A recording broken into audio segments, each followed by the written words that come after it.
BFM Crypto, la chronique. Et les cryptos, on les retrouve évidemment tous les jours avec Antoine Larigauderie. Antoine, on a connu une grande hausse la semaine dernière, donc là on temporise un peu sur les cryptos. Si on regarde bien, on a des progressions quand même spectaculaires sur 5 jours, plus 4,6% pour le Bitcoin, l'Ether plus 10,8%, Cardano quasiment plus 15%, XRP et Solana sont un petit peu en retrait, cela dit. On voit que sur la même période, on a quand même un Bitcoin et un Ether particulièrement qui se distinguent. Oui, c'est particulièrement l'Ether qui attire votre attention aujourd'hui. C'est la deuxième grande crypto qui performe plutôt bien. Oui, elle va connaître à quelques mois d'intervalle à peu près la même trajectoire fondamentale que le Bitcoin, à savoir une grande remise à jour, mais aussi et surtout des ETF indexés sur son cours. Des dizaines de demandes sont déjà adressées à la SEC, et notamment par Fidelity, BlackRock et Franklin Templeton.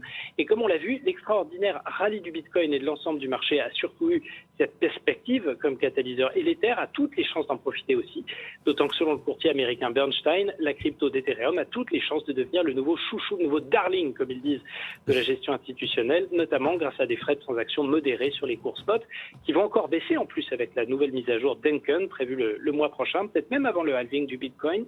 Et face à une frénésie aux arbitrages et peut-être une forme de plafonnement des flux entrants sur les ETF Bitcoin, l'Ether en profitera à coup sûr. Bernstein estime la probabilité d'un feu vert réglementaire aux ETF Ether Spot à 50% pour le mois de mai et 100% avant la fin de l'année, de quoi sans doute alimenter la course que livre en ce moment l'Ether contre le Bitcoin et la dynamique la plus forte est clairement du côté de l'Ether ces derniers jours. Merci Antoine, dans un instant